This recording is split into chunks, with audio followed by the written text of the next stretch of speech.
Hi, I'm Jamal and today I'm going to show you how Renderman's PxrMarschnerHair shader works in Maya.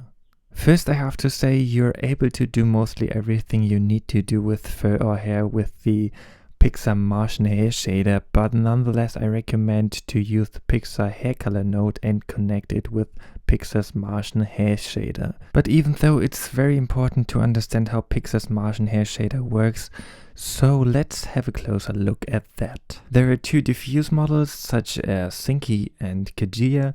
To me, Sinky works much better and looks far more realistic than Kajia, but have a look how Kajia works and maybe you like it.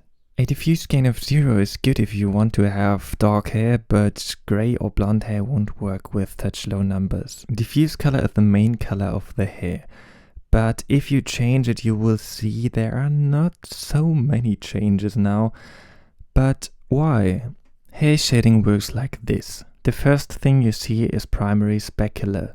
This value is to compare with a clear coat. It's only the colorless reflection on the hair surface. So don't change the color if you want to have a realistic looking result. A higher value can make your hair look wet or greasy. The second parameter is very important when it comes to hair color.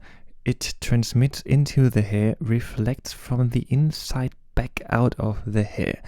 I recommend to use the same color as you used as diffuse color. There's still another parameter which is affecting the color of the hair, and this is transmit specular gain.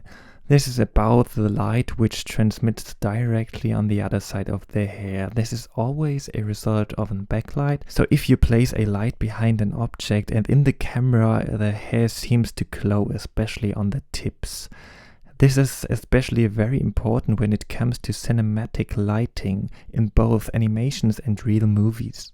Those gain sliders affect how strong these effects we talked about are, and glint adds a glinty effect. I personally like this effect very much and leave it always at 1 or higher. A higher primary cone angle affects softer specular highlights based on the primary specular light. The same thing with secondary cone angle, but transmit specular values are a bit different.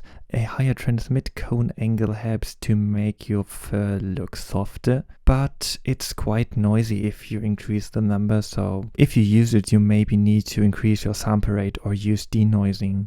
With specular offsets you can shift specular reflections and sort of slide into another place. And with a higher number of refractive index you can make the hair look less transparent and it's getting a sort of metallic material. I personally don't touch this slider except when I'm shading hairs from toys like a Barbie or these creepy looking trolls. I'm sorry for that. Fresnel mix is a very physical topic. I won't go too far into that now. It has something to do with refracting and transmitting energy. Keep in mind that a lower number will make your fur very translucent and white. Glint width is a way to change the glinting value. I personally would not go over 25, then it starts to be unrealistic. You can see here how glow works. It really lightens the scene as a standard light source.